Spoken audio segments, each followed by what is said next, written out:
Hi everyone, I Neha Gupta welcome you all to my YouTube channel and friends I hope that you all are doing well।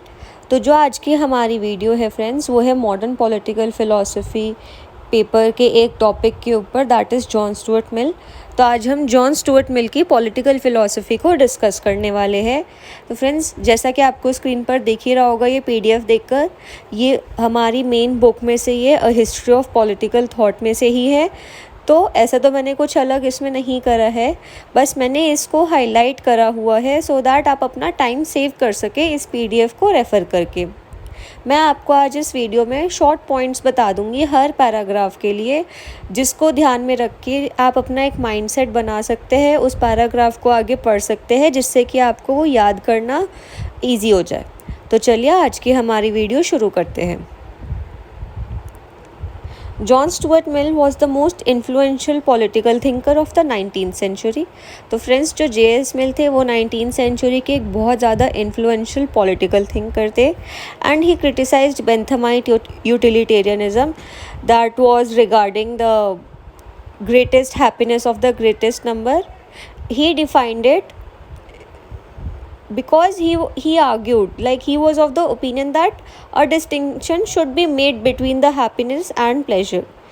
जो JS Mill थे उनके हिसाब से जो quantitative approach थी उसे replace कर देना चाहिए था क्वालिटेटिव अप्रोच से।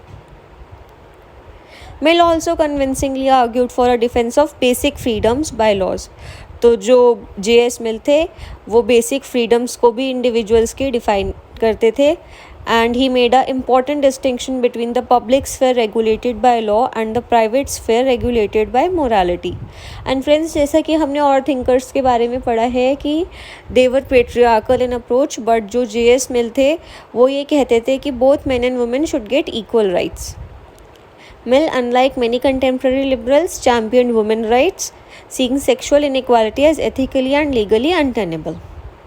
देन फ्रेंड्स आप अगला सेक्शन देखेंगे जो कि है JS मिल के लाइफ स्केच का, तो यू गो थ्रू इट। इसमें आप कुछ उनके इम्पॉर्टेंट वर्क्स देखेंगे जैसे कि on liberty, the subjection of women, the considerations on representative government, utilitarianism.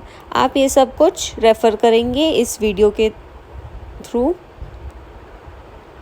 Then जैसे कि हमने पहले डिस्कस करा कि जो मिल थे उन्होंने Benthamite principle that is utilitarianism को उन्होंने क्रिटिसाइज़ करा था। उन्होंने बोला था कि we should not always focus on quantity, rather we should focus on quality also.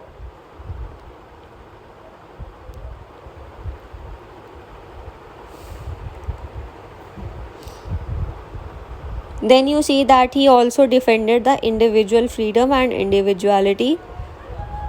In On Liberty, Mill stated one simple principle that governed the actions of society and the individual in the way of compulsion and control। Mill defended the right of the individual to freedom। In its negative sense, it meant that society had no right to coerce an unwilling individual except for self-defense।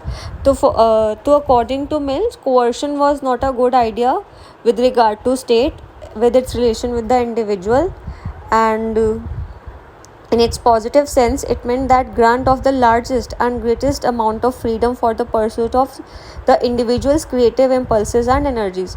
जो Mill थे उनके हिसाब से एक individual का free होना बहुत ज़्यादा इम्पॉर्टेंट था जिससे वो अपने इम्पल्सेस और क्रिएटिविटी को डेवलप कर सके। Although Mill laid ground for the justifiable interference, any activity that pertained to the individual alone represented the space over which no coercive interference, either from the government or from other people, was permissible। The realm which pertained to the society or the public was the space in which coercion could be used to make the individual conform to some standard of conduct। तो friends जो Mill थे उनके हिसाब से उन spheres में interference गलत थी जो कि सिर्फ और सिर्फ इंडिविजुअल से ही कंसर्न थी, but coercion in the sphere where an individual was concern with the society और स्टेट और अदर इंडिविजुअल्स। अगर इंडिविजुअल का कोई एक्शन गलत है स्टेट के रिगार्डिंग या किसी और इंडिविजुअल के रिगार्डिंग, तो हम उसे उस सेंस में कोर्स कर सकते हैं जिससे किसी दूसरे को नुकसान ना पहुँचे, किसी दूसरे की लिबर्टी को नुकसान ना पहुँचे।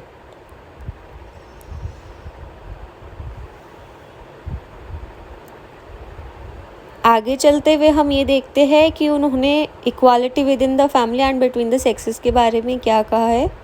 Mill's thought and activism could be distinguished from those of his predecessors within the liberal tradition because of his application of principles of liberalism to the question of women.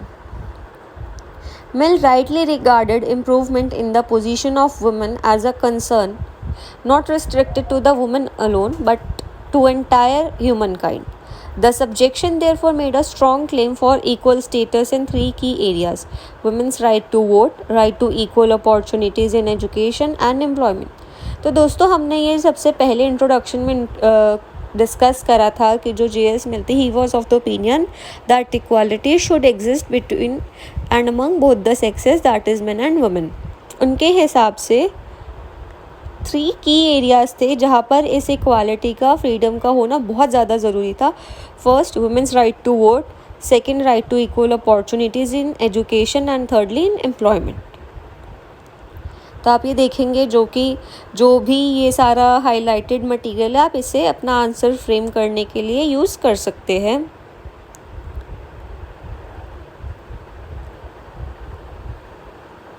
Then coming on to the next section, that is democracy and representative government.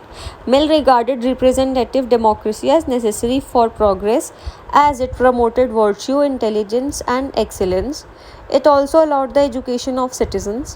Interaction between individuals in a democracy ensured the possibility of the emergence of the wisest and recognition of the best leaders. It encouraged free discussion which was necessary for the emergence of the truth.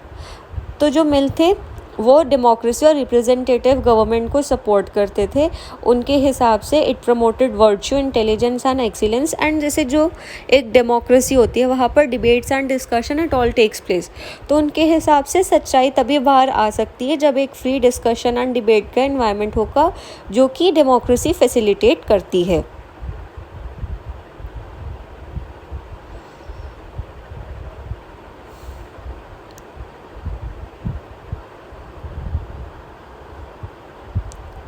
Then friends, regarding economy and state, Mill deviated from the classical economic theory of laissez-faire and advocated optional areas of interference.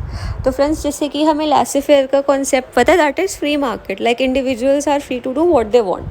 But जो Mill थे वो ये कहते थे कि कुछ areas ऐसे होने चाहिए जहाँ पर स्टेट की पॉजिटिव इंटरफेरेंस होनी चाहिए so that it promotes development and further ensures welfare of all.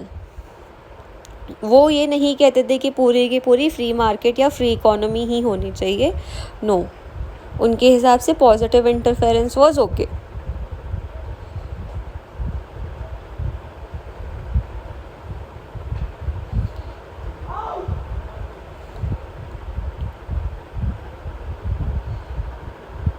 Then friends, आप लास्टली देखेंगे कि जो मिल थे उन्होंने इंडिया के ऊपर भी काफ़ी सारी रिसर्च करी थी और उसके बारे में उन्होंने कुछ लिखा था.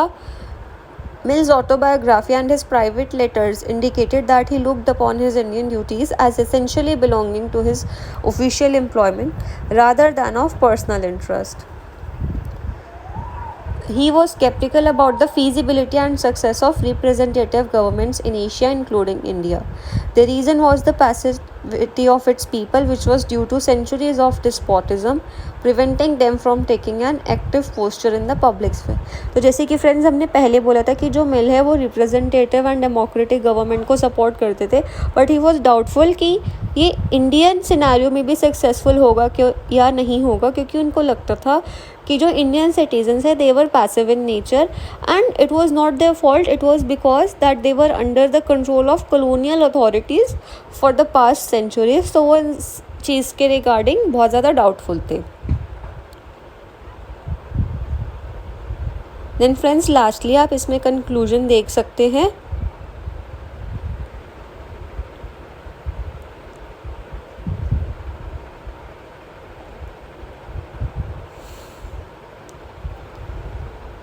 So friends, this was all for today. मैंने आपको मिल की पॉलिटिकल फ़िलॉसफी का एक डिटेल्ड शॉर्ट इंट्रोडक्शन दिया है.